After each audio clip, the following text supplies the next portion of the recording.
ನಮಸ್ಕಾರ. Yenepoya medical college ಮತ್ತು ಆಸ್ಪತ್ರೆ ಅರ್ಪಿಸುವಂತಹ ಎನ್ ಆರೋಗ್ಯ ವೈದ್ಯಕೀಯ ಮಾತುಕತೆ ಕಾರ್ಯಕ್ರಮಕ್ಕೆ ಸ್ವಾಗತ. ನಾನು ಲಿಖಿತಾ ಪ್ರಜ್ವಲ್. ಇವತ್ತಿನ ನಮ್ಮ ಎನ್ ಆರೋಗ್ಯ ವೈದ್ಯಕೀಯ ಮಾತುಕತೆ ಕಾರ್ಯಕ್ರಮದಲ್ಲಿ ಗರ್ಭಾಶಯದ ಗೆಡ್ಡೆಗಳು ಎಂಬ ವಿಷಯದ ಬಗ್ಗೆ ಮಾಹಿತಿಯನ್ನು ತಿಳ್ಕೊಳ್ಳಿಕ್ಕಿದ್ದೇವೆ. ಈ ಮಾಹಿತಿಯನ್ನು ಕೊಡಲಿಕ್ಕೆ ನಮ್ಮ ಜೊತೆ ದೇರಳಕಟ್ಟೆಯ ಯನಪೋಯ ಮೆಡಿಕಲ್ ಕಾಲೇಜಿನ ಹೆರಿಗೆ ಮತ್ತು ಸ್ತ್ರೀರೋಗ ವಿಭಾಗದ ಪ್ರೊಫೆಸರ್ ಆಗಿರುವಂತಹ ಡಾಕ್ಟರ್ ರಾಜಲಕ್ಷ್ಮಿ ಕಾಮತ್ ಅವರಿದ್ದಾರೆ. ಅವರನ್ನ ಕಾರ್ಯಕ್ರಮಕ್ಕೆ ಆತ್ಮೀಯವಾಗಿ ಸ್ವಾಗತಿಸೋಣ. ಡಾಕ್ಟರ್, ಕಾರ್ಯಕ್ರಮಕ್ಕೆ ಆತ್ಮೀಯ ನಮಸ್ಕಾರ. ಡಾಕ್ಟರ್, ಈಗ ತುಂಬಾ ಮಹಿಳೆಯರಲ್ಲಿ ಈಗ ಅಂದ್ರೆ ಕೇಳ್ತಿರುವಂತದ್ದು ಗರ್ಭಾಶಯದಲ್ಲಿ ಗೆಡ್ಡೆ ಆಗಿದೆ ಅಥವಾ ಏನೋ ತೊಂದರೆ ಇದೆ ಗರ್ಭಾಶಯದಲ್ಲಿ ಅನ್ನುವಂಥದ್ದು. ಅಂದ್ರೆ ಗರ್ಭಾಶಯದಲ್ಲಿ ಗೆಡ್ಡೆ ಅಂದ್ರೆ ಏನು ಅನ್ನುವಂಥದ್ದು? ಆಕ್ಚುಲಿ ಇದೊಂದು ಸಾಮಾನ್ಯವಾಗಿ ಕಂಡುಬರುವ ಕಾಯಿಲೆ ಮಹಿಳೆಯರಲ್ಲಿ. ಅದು ಗರ್ಭ ಚೀಲದೊಳಗೆ ಇರ್ಬೋದು, ಗರ್ಭದ ಗೋಡೆಯಲ್ಲಿ ಇರ್ಬೋದು, ಹೊರವಲಯದಲ್ಲಿ ಇರ್ಬೋದು. ಅದು ಮಾಂಸಖಂಡ ಎಕ್ಸೆಸ್ ಆಗಿ ಸ್ವಲ್ಪ ಗ್ರೋತ್ ಆಗಿ ಆಗುವಂಥ ಗಡ್ಡೆಗಳು. ಅದು ಸಣ್ಣ ಬಟಾಣಿ ಗಾತ್ರ ಸಹ ಇರ್ಬೋದು. ದೊಡ್ಡ 9 ತಿಂಗಳ ಗರ್ಭಿಣಿಯ ಗರ್ಭಾಶಯ ಎಷ್ಟು ದೊಡ್ಡದಿರ್ತದೆ ಅಷ್ಟು ದೊಡ್ಡಕ್ಕೆ ಸಹ ಅದು ಬೆಳೆಯಬಹುದು. ಚಿಕ್ಕದಿದ್ದರೆ ಅದಕ್ಕೆ ಚಿಕಿತ್ಸೆಯ ಅವಶ್ಯಕತೆ ಇಲ್ಲ. ಬಟ್ ದೊಡ್ಡದಾದಾಗೆ ಅದು ರೋಗ ಲಕ್ಷಣಗಳು ಕಂಡು ಬಂದಾಗ ಅದಕ್ಕೆ ಚಿಕಿತ್ಸೆ ಅಗತ್ಯ. ಅಂದ್ರೆ ಇದಕ್ಕೆ ಕಾರಣಗಳು ಯಾವುದು ಅಂದ್ರೆ ಗಡ್ಡೆ ಆಗ್ಲಿಕ್ಕೆ ಕಾರಣ ಏನು? ಆಕ್ಚುಲಿ ನಿಖರವಾಗಿ ಹೇಳುವುದಾದ್ರೆ ಅದಕ್ಕೆ ನಿಖರವಾಗಿ ಯಾವ ಕಾರಣಗಳಿಲ್ಲ. ಒಂದಂದ್ರೆ ಆನುವಂಶಿಕ. ತಾಯಿಗೆ ಇದ್ರೆ ಮಗಳಿಗೆ ಬರ್ಬೋದು, ಅಕ್ಕನಿಗಿದ್ರೆ ಫ್ಯಾಮಿಲಿಯಲ್ಲಿ ರನ್ ಆಗ್ಬಹುದು. ಅವ್ರದ್ದು ದೇಹದಲ್ಲ ಅಂದ್ರೆ ರಕ್ತ ಸಂಬಂಧಿಗಳಲ್ಲಿದ್ರೆ ಬರ್ಬೋದು. ಅಂದ್ರೆ ಫಸ್ಟ್ ಡಿಗ್ರಿ ರಿಲೇಟಿವ್ಸ್, ತಾಯಿಗೆ ಅಕ್ಕನಿಗೆ ಹಾಗೆ ಇದ್ರೆ ಬರ್ಬೋದು. ಮತ್ತೇನಂದ್ರೆ ಲೈಫ್ ಸ್ಟೈಲ್ ಮಾಡಿಫಿಕೇಶನ್ ಅಲ್ಲಿ ಏನು ಅಷ್ಟು ನಿಖರವಾಗಿ ಹೇಳಲಿಕ್ಕೆ ಆಗುದಿಲ್ಲ. ಕೆಲವರು ಮೇನ್ ಕ್ವೆಶ್ಚನ್ ಅದೇ ಇರ್ತದೆ ಪೇಷಂಟ್ಸ್ ಇದ್ದು, ಆಹಾರದಲ್ಲಿ ಏನಾದರೂ ಚೇಂಜಸ್ ಮಾಡಬೇಕಾ ಅಥವಾ ಲೈಫ್ ಸ್ಟೈಲ್ ಏನಾದರೂ ಚೇಂಜಸ್ ಮಾಡಬೇಕಾ. ಯೂಶ್ವಲ್ ನಿಖರವಾಗಿ ಹೇಳಲಿಕ್ಕೆ ಸಾಧ್ಯನೇ ಇಲ್ಲ ಅದರಿಂದ ಬರ್ತದಂತ. ಒಂದಂದ್ರೆ ಆನುವಂಶಿಕ, ಮತ್ತೊಂದು ಹಾರ್ಮೋನ್ ವ್ಯತ್ಯಾಸ. ಈಗ ಮೊದಲಿನ ಮಹಿಳೆಯರಲ್ಲಿ ತುಂಬ ಡೆಲಿವರಿ ಆದ ಮಹಿಳೆಯರಲ್ಲಿ ಬರ್ತಿಲ್ಲ ಇತ್ತದು. ಈಗ 1-2 ಮಕ್ಕಳಿರುವಾಗ ಹೆಚ್ಚಾಗಿ ಕಾಣಿಸಿಕೊಳ್ತದೆ. ಅದು ಹಾರ್ಮೋನ್ ವ್ಯತ್ಯಾಸದಿಂದ ಇರ್ಬೋದಂತ ನಿಖರವಾಗಿ ಇದೇ ಕಾರಣ ಹೇಳಲಿಕ್ಕೆ ಆಗುದಿಲ್ಲ. ಮತ್ತೆ ಸಾಧ್ಯ ಒಂದು ಬೇರೆ ಕಾರಣಕ್ಕೋಸ್ಕರ ಏನಾದರೂ ಹೊಟ್ಟೆ ನೋವು ಬಂದಾಗ ಎಲ್ಲ ಸ್ಕ್ಯಾನ್ ಮಾಡುವಾಗ ಅದು ಕಂಡು ಬರ್ತದೆ. 40-50% ಲೇಡೀಸ್ ಅಲ್ಲಿ ಕಂಡು ಬರ್ತದೆ. 100 40-50 ಜನರಿಗೆ ಉಂಟದು. ಬಟ್ ಅದು ರೋಗ ಲಕ್ಷಣಗಳು ಕಂಡು ಬರುವುದಿಲ್ಲ. ರೋಗ ಲಕ್ಷಣಗಳು ಕಡಿಮೆ ಜನರಲ್ಲಿ ಕಂಡು ಬರ್ತದೆ. ಅಂದ್ರೆ ಸ್ಟಾರ್ಟಿಂಗ್ ಸ್ಟೇಜ್ ಅಲ್ಲಿ ಗೊತ್ತಾಗೋದಿಲ್ಲ ಅಲ್ಲ, ದೊಡ್ಡದಾಗೋ ತನಕ, ತುಂಬಾ ದೊಡ್ಡದಾಗೋ ತನಕ ಅದರ ರೋಗ ಲಕ್ಷಣಗಳು. ಅದು ಸ್ಲೋ ಆಗಿ ಬೆಳೆಯುವಂತ ಟ್ಯೂಮರ್ಸ್, ಅದೇನು ಕ್ಯಾನ್ಸರ್ ಅಲ್ಲ, ಸ್ಲೋ ಆಗಿ ಬೆಳೆಯುವಂಥ ಗಡ್ಡೆಗಳು. ಸೊ ಸ್ಲೋ ಆಗಿ ಬೆಳೆದ ಮೇಲೆ ಬೆಳಿಬೋದು, ಬೆಳೆಯದೇ ಇರ್ಬೋದು, ಹಾಗೇನೆ ಇರ್ಬೋದು. ಅದು ಹಾಗೇನೆ ಇದ್ರೆ 4-5 ಸೆಂಟಿಮೀಟರ್ ತನಕ ಇದ್ರೆ ಏನು ಪ್ರಾಬ್ಲಮ್ ಬರುವುದಿಲ್ಲ. ದೊಡ್ಡದಾಗಿ ಬೆಳೆದ್ರೆ ಆಮೇಲೆ ಪ್ರಾಬ್ಲಮ್ಗಳು, ರೋಗ ಲಕ್ಷಣಗಳು ಕಂಡು ಬರ್ತವೆ. ಮತ್ತು ಅದು ಎಲ್ಲಿ ಇದೆ, ಗರ್ಭ ಚೀಲದೊಳಗೆ ಇದೆಯಾ ಅಥವಾ ಗೋಡೆಗಳ ಮೇಲೆ ಇದೆಯಾ ಅಥವಾ ಹೊರವಲಯದಲ್ಲಿ ಇದೆಯಾ ಎಲ್ಲಿ ಅಂತ ನೋಡಿ ಅದರ ಮೇಲೆ ಹೊಂದಿಕೊಂಡು ಇದು ರೋಗ ಲಕ್ಷಣಗಳು ಕಂಡು ಬರ್ತದೆ. ಅಂದ್ರೆ ಈಗ ಇದು ಸಾಮಾನ್ಯವಾಗಿ ಯಾವ ಏಜಿನ ಮಹಿಳೆಯರಲ್ಲಿ ಕಾಣಿಸಿದೆ? ಸಾಮಾನ್ಯವಾಗಿ ಅದೇ ಭಾರತೀಯ ಮಹಿಳೆಯರಲ್ಲಿ 25 ವರ್ಷದ ನಂತರ ಕಾಣಿಸ್ಬೋದು. ಬಟ್ ಕಾಮನ್ ಆಗಿ 30-50 ವರ್ಷದ ತನಕ ಕಂಡು ಬರ್ತದೆ. ಅಂದ್ರೆ 30 ಜಾಸ್ತಿ ಅಂದ್ರೆ 30-50 ಮಿಡ್ಲ್ ಏಜ್ ಅಲ್ಲಿ ಕಂಡು ಬರ್ತದೆ. ಈಗ ಅದ್ರ ಲಕ್ಷಣಗಳು ಅಂದ್ರೆ ಲಕ್ಷಣಗಳು ಇರುವುದಿಲ್ಲ ಅಂತ ಹೇಳಿದ್ರೆ, ಆದ್ರೆ ಏನಾದ್ರೂ ಒಂದು ಲಕ್ಷಣಗಳು ಇರ್ಬೋದು. ತುಂಬಾ ಜನಕ್ಕಂದ್ರೆ ಹೊಟ್ಟೆ ನೋವಾದ ಕೂಡಲೇ ನಮ್ಮ ಹೊಟ್ಟೆಯಲ್ಲಿ ಗೆಡ್ಡೆ ಇದೆ ಅನ್ನುವಂಥದ್ದು, ಅಥವಾ ಏನೋ ಒಂದು ತೊಂದರೆ ಆದ ಕೂಡಲೇ ಏನೋ ಆಗಿರ್ಬೋದು ಅನ್ನುವಂಥದ್ದು. ನಿಜವಾಗಿ ಅಂದ್ರೆ ಯಾವ ರೀತಿ ಆದಂತ ಲಕ್ಷಣಗಳು? ರೋಗ ಲಕ್ಷಣ ನಾನು ಹೇಳಿದಾಗೆ ಕೆಲವು ಬೇರೆ ಕಾರಣಗಳಿಂದ ಸ್ಕ್ಯಾನ್ ಮಾಡುವಾಗ ಕಂಡು ಬರ್ತದೆ. ಈಗ ಸರ್ಜರಿಗೆ, ಬೇರೆ ಡಿಪಾರ್ಟ್ಮೆಂಟ್ಸಿಗೆ ಹೋಗಿ ಅವರು ಹೊಟ್ಟೆ ನೋವು ಅಂತ ಹೇಳುವಾಗ ಸ್ಕ್ಯಾನ್ ಮಾಡುವಾಗ ಕಂಡು ಬರ್ತದೆ. ಇಲ್ಲದಿದ್ರೆ ರೋಗ ಲಕ್ಷಣಗಳು ಕಂಡು ಬಂದು ಅವ್ರು ಗೈನಕಾಲಜಿಸ್ಟ್ ಅನ್ನು ಮೀಟ್ ಆಗ್ಲಿಕ್ಕೆ ಬರ್ತಾರೆ. ಒಂದಂದ್ರೆ ಮುಟ್ಟಿನ ಟೈಮಲ್ಲಿ ಹೆಚ್ಚು ರಕ್ತಸ್ರಾವ. ಯೂಶ್ವಲಿ ಎಷ್ಟಂದ್ರೆ 7 ದಿವಸದ ತನಕ ಹೋಗ್ಬೋದು. ಇದು 8 ದಿವಸಗಳಕ್ಕಿಂತ ಮೇಲೆ ಹೋದ್ರೆ ಹೆಚ್ಚು ರಕ್ತಸ್ರಾವ ಅಂತ ಹೇಳ್ತೇವೆ. 80 ml ಗಿಂತ ಮೇಲೆ ಹೋದ್ರೆ ಬ್ಲೀಡಿಂಗ್ 1 ತಿಂಗಳಲ್ಲಿ ಹೆಚ್ಚು ರಕ್ತಸ್ರಾವ ಅಂತ ಹೇಳ್ತೇವೆ. ಹೆಚ್ಚು ರಕ್ತಸ್ರಾವ ಆಗ್ತದೆ. 3-4 ಪ್ಯಾಡ್ ದಿನಕ್ಕೆ ಚೇಂಜ್ ಆಗ್ತದೆ. ರಾತ್ರಿಗೆ ಅವರು ಎದ್ದುಕೊಂಡು ಪ್ಯಾಡ್ ಚೇಂಜ್ ಮಾಡಬೇಕಾಗ್ತದೆ.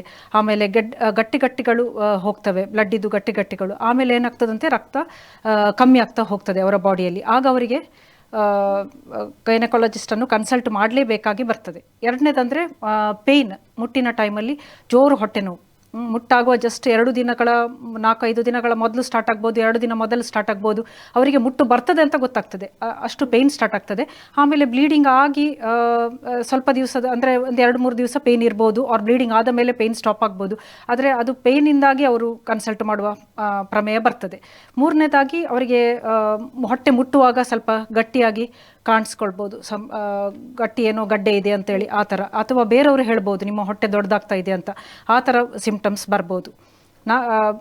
ರಕ್ತಸ್ರಾವ ಎಲ್ಲ ನಾರ್ಮಲ್ ಇದ್ದು ಬರೇ ಗಡ್ಡೆ ಮಾತ್ರ ಬೆಳೆದು ಹೊಟ್ಟೆ ದೊಡ್ಡದಾಗೆ ಕಾಣ್ಬೋದು.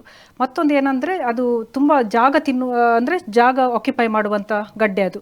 ಸೊ ಅದರಿಂದಾಗಿ ಗರ್ಭಕೋಶದ ಎದುರು ಇದ್ದ ಅಂಗಾಂಗಗಳಿಗೆ, ಹಿಂದೆ ಇದ್ದ ಅಂಗಾಂಗಗಳಿಗೆ ಒತ್ತಡವಾಗಿ ಅದರಿಂದ ಸಿಂಪ್ಟಮ್ಸ್ ಬರ್ಬೋದು. ಯಾಕೆ ಎದುರು ಮೂತ್ರಕೋಶ ಇದೆ, ಅದರಿಂದ ರಿಪೀಟೆಡ್ ಅಂದರೆ ಪದೇ ಪದೇ ಮೂತ್ರಕ್ಕೆ ಹೋಗ್ಬೇಕನ್ಸೋದು, ಮತ್ತು ಆಗಾಗ ಮೂತ್ರದ ಇನ್ಫೆಕ್ಷನ್ಸ್ಗಳು ಬರೋದು, ಮತ್ತು ಕೆಲವು ಸಲ ಮೂತ್ರ ಬಂದು ಆಗ್ಬೋದು. ದೊಡ್ಡ ಗಡ್ಡೆ ಆದರೆ ಮೂತ್ರ ಬಂದು ಆಗ್ಬೋದು, ಬಂದಾಗಿ ಮೂತ್ರನೇ ಹೋಗದ ಕಟ್ಟಿ ಬರ್ಬೋದು, ಅಂಥ ಕಂಡೀಷನಲ್ಲಿ ಬರ್ಬೋದು. ಅಥವಾ ಮೂತ್ರ ನಾಳಗಳ ಮೇಲೆ ಪ್ರೆಷರ್ ಹಾಕಿ ಅಂಥ ಕಂಡೀಷನಲ್ಲಿ ಸಹ ಬರ್ಬೋದು.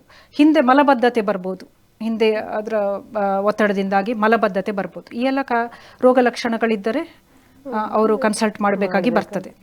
ಅಂದ್ರೆ ಈಗ ಈ ಗೆಡ್ಡೆಗಳಿಂದ ಬೇರೆ ಏನಾದ್ರೂ ಸಮಸ್ಯೆಗಳಾಗುತ್ತಾ? ಅದೇ ರಕ್ತಹೀನತೆ ಕಂಡು ಬರ್ತದಲ್ಲ, ತುಂಬಾ ಒಂದು 5-6 ತಿಂಗಳು ಇದೇ ರೀತಿ ಬ್ಲೀಡಿಂಗ್ ಆದ್ರೆ, 80 ml ಗಿಂತ ಜಾಸ್ತಿ ಬ್ಲೀಡಿಂಗ್ ಆದ್ರೆ ಹಿಮೋಗ್ಲೋಬಿನ್ ಕಮ್ಮಿ ಆಗ್ತದೆ. ಹಿಮೋಗ್ಲೋಬಿನ್ ಕಮ್ಮಿ ಆದ್ರೆ ಅವರಿಗೆ ಏನಂದ್ರೆ ನಿಶಕ್ತಿ ಆಗ್ತದೆ, ಅವರಿಗೆ ಅವರ ದೈನಂದಿನ ಕೆಲಸಗಳಲ್ಲಿ ಮನಸ್ಸಿರುವುದಿಲ್ಲ, ಮಾಡ್ಲಿಕ್ಕೆ ಆಗುದಿಲ್ಲ, ಸ್ವಲ್ಪ ಮಾಡಿದ್ರೆ ಸುಸ್ತಾಗೋದು. ಆಮೇಲೆ ತುಂಬಾ ಹಿಮೋಗ್ಲೋಬಿನ್ ಕಮ್ಮಿ ಆದ್ರೆ ಹಾರ್ಟಿನ ಮೇಲೆ ಪೆಟ್ಟು ಸಹ ಬೀಳ್ಬಹುದು. ಇನ್ನೊಂದೇನಂದ್ರೆ ಈ ಮೂತ್ರ ಕೋಶದ ಮೇಲೆ, ಮೂತ್ರನಾಳದ ಮೇಲೆ ಒತ್ತಡದಿಂದಾಗಿ ಅವರಿಗೆ ಕಿಡ್ನಿ ದೊಡ್ಡದಾಗುವುದು, ಕಿಡ್ನಿ ಸಮಸ್ಯೆಗಳು ಕಂಡು ಬರ್ಬೋದು. ಸೊ ಆನಂತರ ಅವರು ಕನ್ಸಲ್ಟೇಷನ್ಗೆ ಬರ್ಬೋದು. ಸೊ ಬೇರೆ ಅಂಗಾಂಗಗಳಿಗೆ ಸಹ ಇದರಿಂದ ಪೆಟ್ಟಾಗುವ ಸಾಧ್ಯತೆಗಳಿವೆ. ಅಂದ್ರೆ ಈಗ ಒಂದು ಈ ಗೆಡ್ಡೆಯಿಂದಾಗಿ ಅದರ ತೊಂದರೆ ಅಲ್ಲದೆ ಬೇರೆ ನಮ್ದು ದೇಹದ ಭಾಗಗಳಿಗೆ ಸಹ ತೊಂದರೆ ಆಗ್ತದೆ. ಹಿಮೋಗ್ಲೋಬಿನ್ ಕಮ್ಮಿಯಾಗಿ ಹಾರ್ಟಿನ ಮೇಲೆ ಇದಾಗಬಹುದು, ಮೂತ್ರಕೋಶದ ಮೇಲೆ, ಮೂತ್ರನಾಳಗಳ ಮೇಲೆ ಪೆಟ್ಟಾಗಿ ಕಿಡ್ನಿ ಪ್ರಾಬ್ಲಮ್ಸ್ ಬರ್ಬೋದು. ಅಂದ್ರೆ ಈಗ ಸ್ಟಾರ್ಟಿಂಗ್ ಅಲ್ಲೇ ಸಣ್ಣದಿರುವಾಗಲೇ ಗೊತ್ತಾದ್ರೆ ಅದಕ್ಕೆ ಒಳ್ಳೇದು ಅಂತ ಹೇಳ್ತೀವಿ. ಅದೇ ಸಣ್ಣದಿರುವಾಗ ಗೊತ್ತಾದ್ರೆ ನಮ್ಗೆ ಫಾಲೋ ಅಪ್ ಮಾಡ್ಲಿಕ್ಕೆ ಆಗ್ತದೆ. ಅಂದ್ರೆ 4-5 ಸೆಂಟಿಮೀಟರ್ಗಿಂತ ಕಮ್ಮಿ ಆದ್ರೆ ಟ್ರೀಟ್ಮೆಂಟ್ ಬೇಕಂತಿಲ್ಲ, ರೋಗ ಲಕ್ಷಣಗಳು ಇಲ್ಲದಿದ್ರೆ ಏನೂ ಟ್ರೀಟ್ಮೆಂಟ್ ಬೇಕಂತಿಲ್ಲ. ಬಟ್ ಫಾಲೋ ಅಪ್ ಮಾಡಬೇಕಾಗ್ತದೆ, ಸ್ಕ್ಯಾನ್ ಮಾಡ್ತಾ ನೋಡ್ಬೇಕಾಗ್ತದೆ ಅದು ದೊಡ್ಡದಾಗ್ತಾ ಇದೆಯಾ ಅಥವಾ ರೋಗ ಲಕ್ಷಣಗಳು ಕಂಡು ಬಂದ ಅವರಿಗೆ ನಮ್ಗೆ ಎಚ್ಚರಿಕೆ ಕೊಡ್ಲಿಕ್ಕೆ ಆಗ್ತದೆ. ರೋಗ ಲಕ್ಷಣಗಳು ಕಂಡು ಬಂದ ತಕ್ಷಣ ಬರಬೇಕು ಅಂತ. ಡಾಕ್ಟರ್, ಈಗ ಗರ್ಭಿಣಿ ಮಹಿಳೆಯರಲ್ಲಿ ಗೆಡ್ಡೆ ಆಗ್ಬೋದು ಅಥವಾ ಗೆಡ್ಡೆ ಆದ್ರೆ ಏನಾಗ್ಬೋದು? ಕೆಲವು ಸಲ ಏನಾಗ್ತದೆ ಅಂದ್ರೆ ಮಕ್ಕಳಾಗ್ಲಿಲ್ಲ ಅಂತ ಬರ್ತಾರೆ, ಆವಾಗ ಗಡ್ಡೆಗಳಿವೆ ಅಂತ ಬಂಜೆತನ ಒಂದು ಕಾರಣ ಆಗ್ಬಹುದು. ಲಕ್ಷಣಗಳು ಅದೇ ಲಕ್ಷಣಗಳಲ್ಲಿ ಅದರಲ್ಲಿ ಗಡ್ಡೆ ಇರುವ ಕಾರಣ ಅದು ಟ್ಯೂಬ್ಸ್ ಅಂತ ಇರ್ತದೆ, ಫೆಲೋಪಿಯನ್ ಟ್ಯೂಬ್ಸ್ ಅಂತ ಇರ್ತದೆ ಯೂಟ್ರಸಿನ ಅಕ್ಕಪಕ್ಕದಲ್ಲಿ. ಅಲ್ಲಿ ಹೋಗಿ ಅಲ್ಲಿ ಆ ಗಡ್ಡೆ ಇದ್ರೆ, ಆ ಟ್ಯೂಬಿನ ಹತ್ರ ಗಡ್ಡೆ ಇದ್ರೆ ಟ್ಯೂಬ್ ಬ್ಲಾಕ್ ಆಗ್ಬೋದು. ಬ್ಲಾಕ್ ಆದರೆ ಪ್ರೆಗ್ನೆಂಟ್ ಆಗೋದಿಲ್ಲ. ಮತ್ತು ಗರ್ಭಕ ಚೀಲದಲ್ಲಿ ಒಳಗೆ ಇದ್ರೆ ಸಹ ಕೆಲವು ಸಲ ಪ್ರೆಗ್ನೆಂಟ್ ಆಗಲಿಕ್ಕೆ ಕಷ್ಟ. ಪ್ರೆಗ್ನೆಂಟ್ ಆದ್ರೂ ಗರ್ಭಪಾತ ಆಗ್ಬೋದು, ಕೆಲವು ಸಲ ತುಂಬ ಪದೇ ಪದೇ ಗರ್ಭಪಾತ ಆಗ್ಬೋದು. ಆವಾಗ ಡಯಾಗ್ನೋಸ್ ಆಗ್ತದೆ, ಫೈಬ್ರಾಯ್ಡ್ ಇದೆಯಾ ಅಂತ ಡಯಾಗ್ನೋಸ್ ಆಗ್ತದೆ. ಸೊ ಫೈಬ್ರಾಯ್ಡ್ ಇದ್ದರೆ ಹೆಚ್ಚಾಗಿ ಅವರು ಅದನ್ನು ತೆಗೆಸಿ, ಆಮೇಲೆ ದೊಡ್ಡ ಫೈಬ್ರಾಯ್ಡ್ಗಳಿದ್ದರೆ ಅದನ್ನು ತೆಗೆಸಿ ಆಮೇಲೆ ಪ್ರೆಗ್ನೆನ್ಸಿಗೆ ಪ್ಲಾನ್ ಮಾಡೋದು ಒಳ್ಳೆಯದು. ಮತ್ತು ಪ್ರೆಗ್ನೆಂಟ್ ಆದವರಿಗೆ ಅದೇ ಗರ್ಭಪಾತ ಆಗ್ಬೋದು, 9 ತಿಂಗಳ ಮೊದಲೇ ಹೆರಿಗೆ ಆಗ್ಬೋದು, ಪ್ರಿಮೆಚೂರ್ ಲೇಬರ್, ಪ್ರೀಟರ್ಮ್. ಅದೇ ಗೆಡ್ಡೆ ಇರುವಾಗೆ ಮಗು ಬೆಳೀತದೆ, ಬಟ್ ಪ್ರೀಟರ್ಮ್ ಲೇಬರು ಆಗ್ಬೋದು. ಅಂದರೆ 9 ತಿಂಗಳ ಮೊದಲೇ ಡೆಲಿವರಿ ಆಗ್ಬೋದು. ಗರ್ಭಪಾತ ಆಗಲಿಲ್ಲ, ಕಂಟಿನ್ಯೂ ಆಯ್ತಂದ್ರೆ 9 ತಿಂಗಳ ಮೊದಲೇ ಎಲ್ಲಿಯಾದರೂ ಹೆರಿಗೆ ಆಗುವ ಚಾನ್ಸಸ್ ಇದೆ. ಹಾಗಾದ್ರೆ ಗರ್ಭಿಣಿ ಮಹಿಳೆಯರಲ್ಲಿ ಗೆಡ್ಡೆಗಳು ಆಗುತ್ತೆ ಅಂತ ಇರುತ್ತೆ ಅನ್ನುವಂಥದ್ದು ಅದು ಮೊದಲೇ ಇದ್ದಿರ್ಬೋದು. ಆಮೇಲೆ ಅದಿದ್ದು ಅವ್ರು ಪ್ರೆಗ್ನೆಂಟ್ ಆದ್ರೆ ಇದೆಲ್ಲ ಕಾಣಿಸ್ಕೊಳ್ಬೋದು, ಏನು ಕಾಣಿಸ್ಕೊಳ್ಳದೆ ಹೋಗ್ಬೋದು. ಓಕೆ, ಈಗ ಈ ಗಡ್ಡೆಗಳನ್ನು ಪತ್ತೆ ಹಚ್ಚುದು ಹೇಗೆ ಅಂತ? ವೆರಿ ಸಿಂಪಲ್ ಅಂದರೆ ಅಲ್ಟ್ರಾಸೌಂಡ್. ಒಂದು ಅಲ್ಟ್ರಾಸೌಂಡ್ ಮಾಡಿಸಿದ್ರೆ ಹೊಟ್ಟೆದು scan, pelvics abdomen and pelvic scan ಮಾಡಿಸುವಾಗ ಗೊತ್ತಾಗ್ತದೆ ಗಡ್ಡೆಗಳಿದೆ ಅಂತ ಗೊತ್ತಾಗ್ತದೆ. ದೊಡ್ಡ ಇದೇನು ಬೇಕಂತಿಲ್ಲ. MRI, CT ಸ್ಕ್ಯಾನ್, MRI ಎಲ್ಲ ಬೇಕು ಯಾವಾಗ ಅದು ಕ್ಯಾನ್ಸರ್ ಆಗುವಾಗ ಮಾತ್ರ. ಇಲ್ಲದಿದ್ದರೆ ಬರೀ ಸ್ಕ್ಯಾನಲ್ಲೇ ಗೊತ್ತಾಗ್ತದೆ ಎಲ್ಲಿದೆ, ಎಷ್ಟು ನಂಬರ್, ಎಷ್ಟು ಎಲ್ಲಿ ಯಾವ ಅಂದರೆ ಎಷ್ಟು ಸೈಜ್ ಇದೆ, ಎಲ್ಲಿ ಗೋಡೆಯಲ್ಲಿ ಇದೆಯಾ, ಒಳಗಡೆ ಇದೆಯಾ, ಹೊರಗೆ ಇದೆಯಾ ಎಲ್ಲ ಗೊತ್ತಾಗ್ತದೆ ಸ್ಕ್ಯಾನಲ್ಲಿ. ಸ್ಕ್ಯಾನಲ್ಲಿ ಗೊತ್ತಾದ್ಮೇಲೆ ನೀವು ಯಾವ ರೀತಿ ಟ್ರೀಟ್ಮೆಂಟ್ ಸ್ಟಾರ್ಟ್ ಮಾಡ್ತೀವಿ? ಅದೇ ಸ್ಕ್ಯಾನಲ್ಲಿ ಗೊತ್ತಾದ ಮೇಲೆ ಅದೇ ಕೆಲವರೊಂದು ಸಣ್ಣ ಗಡ್ಡೆಗಳಿಗೆ ಸಹ ಹೆದರಿ ಬರ್ತಾರೆ. ಆಗ ಏನು ಅವರಿಗೆ ಜಸ್ಟ್ ಹೇಳುವುದೇನೆಂದರೆ ಫಾಲೋ ಅಪ್ ಮಾಡಬೇಕು. ರೋಗ ಲಕ್ಷಣಗಳು ಎಲ್ಲ ರೋಗ ಲಕ್ಷಣಗಳನ್ನು ಹೇಳ್ತೇವೆ, ಅದಿದ್ದರೆ ಬರಬೇಕಾಗ್ತದೆ ಅವರು. ಆದರೆ ಕೆಲವರಿಗೆ ರೋಗ ಲಕ್ಷಣಗಳಿದ್ದ ಪೇಷಂಟ್ಸನ್ನು ನಾವು ಟ್ರೀಟ್ ಮಾಡಬೇಕಾಗ್ತದೆ. ಸೊ ನೆಕ್ಸ್ಟ್ ಕ್ವೆಶ್ಚನ್ ಏನಂದರೆ ಔಷಧಿಗಳಿಂದ ಗುಣ ಆಗ್ತದ ಅಂತ. ಔಷಧಿಗಳಿಂದ ಇದು ಗುಣ ಆಗುವುದಿಲ್ಲ, ಓನ್ಲಿ ತಾತ್ಕಾಲಿಕ ರಿಲೀಫ್ ಸಿಗ್ಬೋದು. ಎಲ್ಲಿಯಾದ್ರೂ ಈಗ ಹಿಮೋಗ್ಲೋಬಿನ್ ತುಂಬ ಕಮ್ಮಿ ಆಗಿದೆ, ನಮಗೆ ಒಂದು 3 ತಿಂಗಳ ಟೈಮ್ ಬೇಕು ಹಿಮೋಗ್ಲೋಬಿನನ್ನು ಬಿಲ್ಡಪ್ ಮಾಡಲಿಕ್ಕೆ, ಆ ಟೈಮಲ್ಲಿ ನಾವು ಔಷಧಿಗಳನ್ನು ಯೂಸ್ ಮಾಡ್ಬೋದು. ಅದರಲ್ಲಿ ಸಹ ನಿಖರವಾಗಿ ಅದು ಸಣ್ಣದಾಗ್ತದಂತ ಹೇಳಲಿಕ್ಕೆ ಆಗೋದಿಲ್ಲ. 3ರಿಂದ 6 ತಿಂಗಳು ಮಾತ್ರ ಔಷಧಿಗಳನ್ನು ಯೂಸ್ ಮಾಡ್ಬೋದು, ಅದಕ್ಕಿಂತ ಜಾಸ್ತಿ ಯೂಸ್ ಮಾಡಲಿಕ್ಕೆ ಆಗೋದಿಲ್ಲ. ಅದಕ್ಕಿಂತ ಜಾಸ್ತಿ ಯೂಸ್ ಮಾಡಿದರೆ ಅದರಿಂದಲೇ ಏನಾದರೂ ತೊಂದರೆಗಳು ಬರ್ಬೋದು. ಸೊ ತುಂಬ ಮೆಡಿಸಿನ್ಗಳು ಇವೆ, ಮಾತ್ರೆಗಳಿವೆ, 3ರಿಂದ 6 ತಿಂಗಳು ಯೂಸ್ ಮಾಡುವಂಥ ಇಂಜೆಕ್ಷನ್ಗಳಿವೆ. ಆದರೆ ಇಂಜೆಕ್ಷನನ್ನು ಕೊಟ್ಟರೆ ಸೈಜ್ ಸ್ವಲ್ಪ ಕಡಿಮೆ ಆಗ್ಬೋದು. ಸೈಜ್ ಕಡಿಮೆ ಆಗ್ಬೋದು, ಬಟ್ ಕಂಪ್ಲೀಟ್ ಕ್ಯೂರ್ ಇಲ್ಲ. ಓನ್ಲಿ ಅದು ಟೈಮ್ ಬೈ ಮಾಡಲಿಕ್ಕೆ ನಮಗೆ ಅಷ್ಟೇ, ಒಂದು 3 ತಿಂಗಳು ಗ್ಯಾಪ್ ಹಾಗೆ ಕೊಟ್ಟು ಹಿಮೋಗ್ಲೋಬಿನ್ ಅನ್ನ ಬಿಲ್ಡಪ್ ಮಾಡಿ ಆಮೇಲೆ ಸರ್ಜರಿಗೆ ಇದು ಮಾಡ್ಬೋದು. ಈಗ ಒಂದು ಗೆಡ್ಡೆ ಒಂದು ಮಹಿಳೆ ಹೊಟ್ಟೆಯಲ್ಲಿ ಬೆಳೆದ್ರೆ ಅದಕ್ಕೆ ಎಷ್ಟು ಫಾಸ್ಟ್ ಆಗಿ ಬೆಳಿಬಹುದು, ಅಂದ್ರೆ ಟೈಮ್ ಏನಾದ್ರೂ ಇದೆ, ಎಷ್ಟು ಟೈಮ್ ಒಳಗೆ ಇಷ್ಟು ಬೆಳೆಯುತ್ತೆ ಅಂತ? ಆಕ್ಚುಲಿ ಇದು ವೆರಿ ಸ್ಲೋ ಆಗಿ ಬೆಳೆಯುವಂತ ಟ್ಯೂಮರ್, ವೆರಿ ಸ್ಲೋ. ಕೆಲವರಲ್ಲಿ 4-5 ಸೆಂಟಿಮೀಟರ್ ಇದ್ದು ಅಷ್ಟೇ ಇರ್ಬೋದು ಋತುಬಂಧದ ತನಕ. ಕೆಲವರಿಗೆ ಮಾತ್ರ ಸ್ಲೋ ಆಗಿ ಒಂದು 5 ವರ್ಷದಲ್ಲಿ ಹಾಗೆ ಬೆಳಿಬಹುದು. ಗರ್ಭಾಶಯದ ಗೆಡ್ಡೆ ಅಂತ ಹೇಳಿ ಅಂದ್ರೆ ಏನು ಅಂತ ತಿಳ್ಕೊಂಡ್ವಿ, ಅಥವಾ ಯಾವ ರೀತಿ ಅದನ್ನ ಕಂಡು ಹಿಡಿಬಹುದು, ಅಥವಾ ಯಾವ ಏಜಿನ ಮಹಿಳೆಯರಲ್ಲಿ ಕಾಣಸಿಗುತ್ತೆ ಅಂತ ಹೇಳಿದ್ರೆ, ಈಗ ಒಬ್ಬ ಮಹಿಳೆಯಲ್ಲಿ ಗೆಡ್ಡೆ ಇದೆ ಅಥವಾ ಅದು ದೊಡ್ಡದಾಗಿದೆ ಅಂತ ಗೊತ್ತಾದ್ಮೇಲೆ ಸರ್ಜರಿ ಯಾವಾಗ ಮಾಡ್ಬೇಕಾಗುತ್ತೆ ಅಂತ? ಈಗ ಗರ್ಭಕೋಶದ ಗಡ್ಡೆ ತುಂಬಾ ಬೆಳೆದಿದ್ರೆ ಅಂದ್ರೆ 3 ತಿಂಗಳ ಗರ್ಭಿಣಿಗಿಂತ ಜಾಸ್ತಿಯಾಗಿ ಬೆಳೀತದೆ ಅದು. ಆದರೆ ರೋಗ ಲಕ್ಷಣಗಳು 3 ತಿಂಗಳ ಗರ್ಭಿಣಿಗಿಂತ ಜಾಸ್ತಿ ಸೈಜ್ ಇದ್ರೆ ಗರ್ಭಕೋಶದ್ದು, ಅಥವಾ ರೋಗ ಲಕ್ಷಣಗಳು ಕಂಡು ಬಂದರೆ ಆಪರೇಷನನ್ನು ಮಾಡಬೇಕಾಗ್ತದೆ.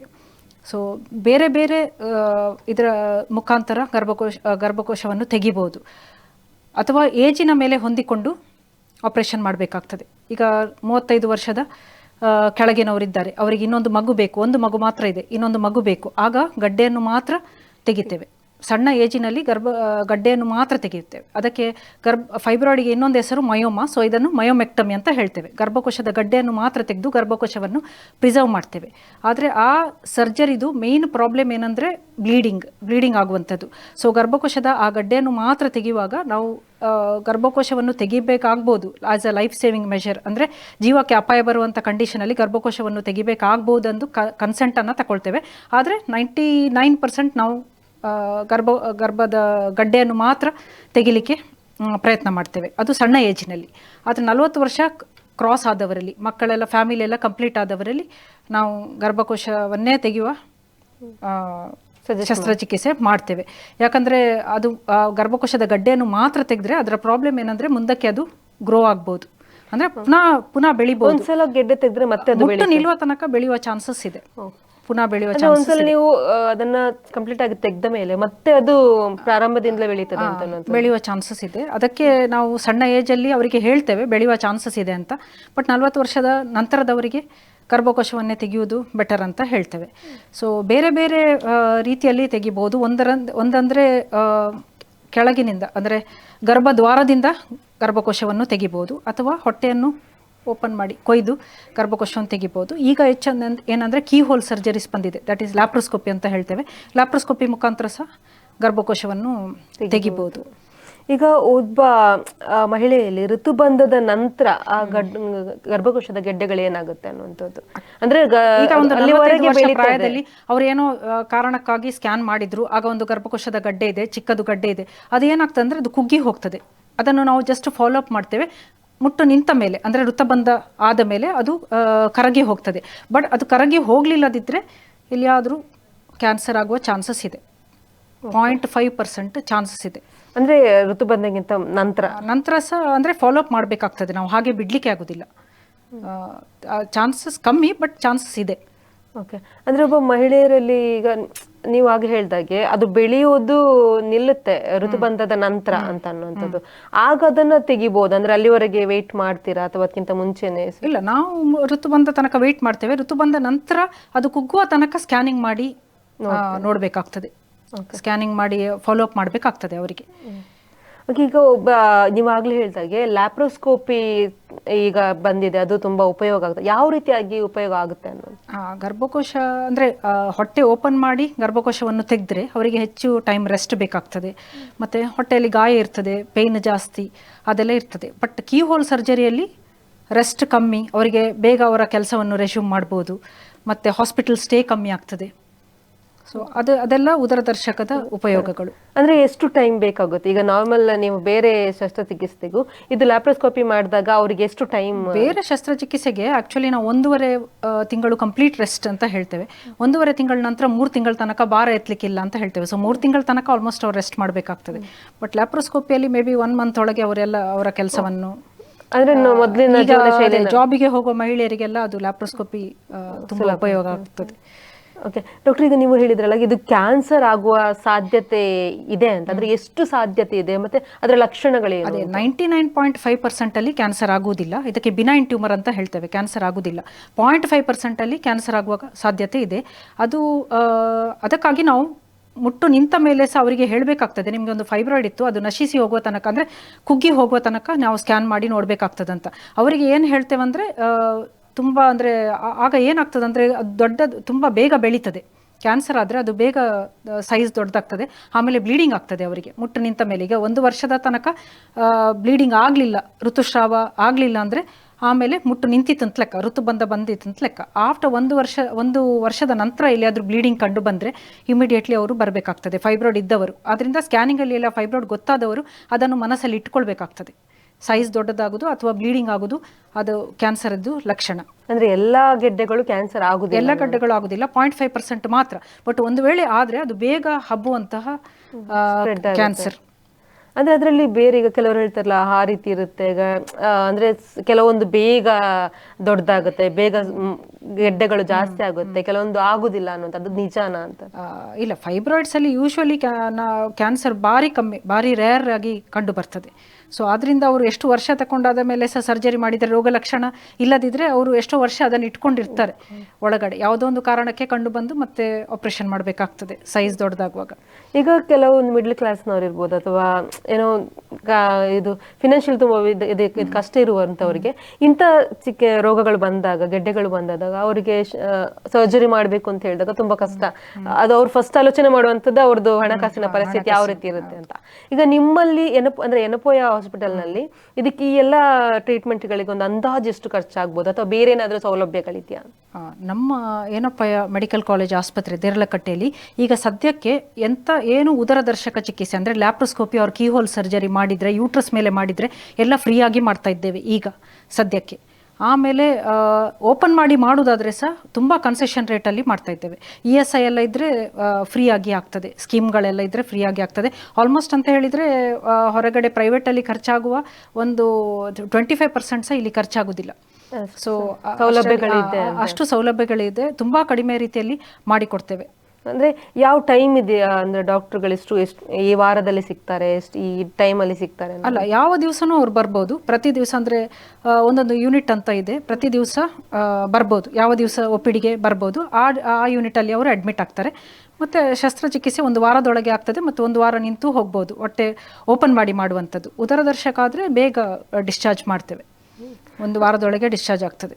ಅಂದ್ರೆ ಈಗ ಡಾಕ್ಟರ್, ಈಗ ಕೊನೆಯದಾಗಿ ನೀವು ವೀಕ್ಷಕರಿಗೆ ಒಂದು ಕಿವಿ ಮಾತು ಹೇಳಿದ್ರೆ, ತುಂಬಾ ಜನ ಮಹಿಳೆಯರಲ್ಲಿ ಏನೋ ಒಂದು ಹೊಟ್ಟೆ ನೋವಾಯಿತು ಅಥವಾ ಏನೋ ಒಂದು ಮುಟ್ಟಿದ ಸಮಸ್ಯೆ ಆಯಿತು, ಲೇಟ್ ಆಯಿತು, ಅಥವಾ ಬ್ಲೀಡಿಂಗ್ ಜಾಸ್ತಿ ಆಯಿತು ಅಥವಾ ಆಗಿಲ್ಲ ಅಂದಾಗ ಅವ್ರ ತಲೆಯಲ್ಲಿ ಬರುವಂಥದ್ದು ಮೊದಲೇ ಹೊಟ್ಟೆಯಲ್ಲಿ ಗೆಡ್ಡೆ ಇರ್ಬೋದು, ಕ್ಯಾನ್ಸರ್ ಇರ್ಬೋದು, ಅಥವಾ ಏನೋ ಒಂದು ತೊಂದರೆಗಳು ನನ್ನಲ್ಲಿ ಇದೆ ಅನ್ನುವಂಥದ್ದು. ಸೊ ಅಂಥವ್ರು ಮೊದಲು ಅವ್ರು ಆಲೋಚನೆ ಮಾಡೋಕ್ಕಿಂತ ಮೊದಲು ಫಸ್ಟ್ ಡಾಕ್ಟರ್ನ ಬಂದು ಕನ್ಸಲ್ಟ್ ಆದರೆ ಅದಕ್ಕೆ ಪರಿಹಾರ ಸುಲಭದಲ್ಲಿ ಸಿಕ್ತು. ಸೊ ಅಂಥವ್ರಿಗೆ ನೀವೇನು ಹೇಳ್ತೀರಾ? ಅದೇ, ಈಗ ನೋಡಿ, ಪ್ರತಿ ಮಂತಲ್ಲಿ ಒಂದು 28 ಡೇಸ್ ಸೈಕಲ್ ಅಥವಾ 28 ಡೇಸ್ ಸೈಕಲಿಗೆ ಆಗ್ತದೆ. 28 ಡೇಸಲ್ಲಿ ಆಗ್ತದೆ. 3 to 5 ಡೇಸ್ ಬ್ಲೀಡಿಂಗ್ ಆಗ್ತದೆ. 7 ಡೇಸ್ ಬ್ಲೀಡಿಂಗ್ ಆದರೆ, 7 ಡೇಸ್ ನಂತರ ಹೆಚ್ಚು ಬ್ಲೀಡಿಂಗ್ ಆದರೆ ಅವರು ಡಾಕ್ಟ್ರನ್ನು ಕಾಣೋದು ಒಳ್ಳೆಯದು. ಎರಡನೇದೇನೆಂದರೆ, ಈ 28 ದಿವಸದಲ್ಲಿ ಮಧ್ಯದಲ್ಲಿ ಎಲ್ಲಿಯಾದರೂ ಬ್ಲೀಡಿಂಗ್ ಆದರೆ ಅವರಿಗೆ ಆಗ ಅವರು ತೋರಿಸ್ಕೊಳ್ಳೋದು ಒಳ್ಳೆಯದು. ಯಾಕಂದರೆ ಮಧ್ಯದಲ್ಲಿ ಬ್ಲೀಡಿಂಗ್, ಗರ್ಭಚೀಲದೊಳಗೆ ಇದ್ದ ಫೈಬ್ರಾಯ್ಡ್ಸ್ ಮಧ್ಯದಲ್ಲಿ ಬ್ಲೀಡಿಂಗ್ ಕಾಣಿಸ್ಕೊಳ್ತದೆ ಆ 28 ದಿವಸದ ಮಧ್ಯದಲ್ಲಿ. ಸೊ ಆವಾಗ ಅಂದರೆ ಎನಿ ಅಬ್ನಾರ್ಮಲ್ ಬ್ಲೀಡಿಂಗ್, ನಾರ್ಮಲ್ ಅಲ್ಲದ್ದು 7 ಡೇಸ್ಗಿಂತ ಮೇಲೆ ಅಥವಾ ಮಧ್ಯದಲ್ಲಿ ಬ್ಲೀಡಿಂಗ್ 28 ದಿವಸದ ಒಳಗೆ ಆ ಥರ ಎಲ್ಲ ಬ್ಲೀಡಿಂಗ್ ಆದರೆ ಅವರು ಬಂದು ತೋರಿಸಬೇಕು.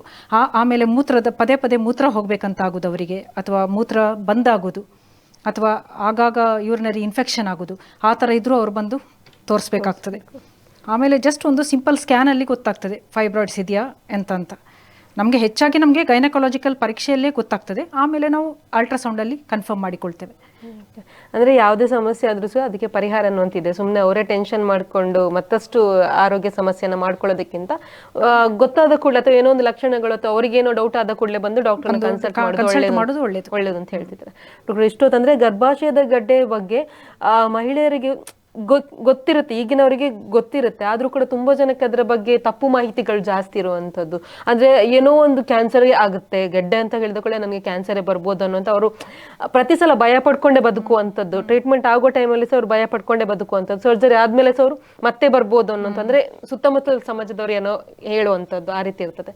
ಸೊ ಅದನ್ನೆಲ್ಲ ಆ ಮೂಢನಂಬಿಕೆಗಳನ್ನ ಅಥವಾ ಅವ್ರ ತಪ್ಪು ಮಾಹಿತಿಯನ್ನ ಬಿಟ್ಟು ಅವರಿಗೆ ಒಂದು ಒಳ್ಳೆ ರೀತಿಯಾದಂತಹ ಮಾಹಿತಿನ ನೀವು ಕೊಟ್ಟು ನಿಜವಾಗಿ ಅಂದ್ರೆ ಆ ವಿಷಯದ ಬಗ್ಗೆ ಸಂಪೂರ್ಣ ಮಾಹಿತಿನ ಸುಲಭ ರೀತಿಯಲ್ಲಿ ಅರ್ಥ ಆಗೋ ರೀತಿಯಲ್ಲಿ ಕೊಟ್ಟಿದ್ದಕ್ಕೆ ಧನ್ಯವಾದಗಳು. ನಮಸ್ಕಾರ. Thank you. ನೋಡಿದ್ರಲ್ಲ ವೀಕ್ಷಕರು, ಇಷ್ಟೊತ್ತು ಎನ್ನಾರೋಗ್ಯ ವೈದ್ಯಕೀಯ ಮಾತುಕತೆ ಕಾರ್ಯಕ್ರಮದಲ್ಲಿ ಗರ್ಭಾಶಯದ ಗೆಡ್ಡೆ ಎಂಬ ವಿಷಯದ ಬಗ್ಗೆ ಸಂಪೂರ್ಣವಾದಂತಹ ಮಾಹಿತಿನ ತಿಳ್ಕೊಂಡ್ವಿ. ಮುಂದಿನ ಕಾರ್ಯಕ್ರಮದಲ್ಲಿ ಮತ್ತೊಬ್ಬ ವೈದ್ಯರೊಂದಿಗೆ ಭೇಟಿ ಆಗ್ತೀನಿ. ಅಲ್ಲಿವರೆಗೂ ನೋಡ್ತಾ ಇರಿ V4 News.